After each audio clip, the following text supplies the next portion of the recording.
Existe quem escolha viver no automático, no excesso, no ruído, na desconexão. E existe quem escolhe respirar.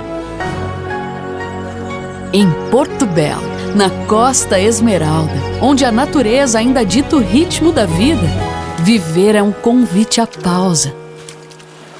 Aqui o tempo desacelera, o verde permanece e a vida encontra espaço para existir com mais presença. Assim como no Vivapark Porto Belo, o primeiro bairro-parque do Brasil. Um lugar pensado para integrar cidade e natureza, para criar conexões reais entre pessoas, espaços e paisagens. E dentro desse ecossistema, nasce o Verenna.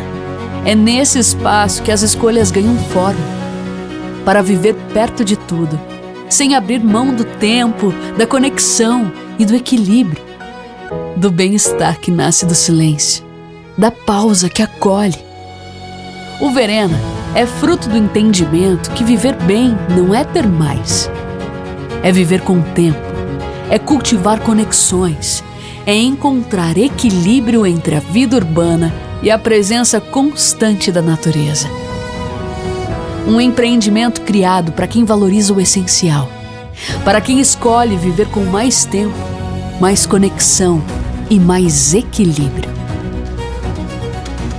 O lugar certo no tempo certo. Afinal, como você escolhe viver, diz tudo sobre você. Verenna, o essencial da vida urbana com a leveza da natureza.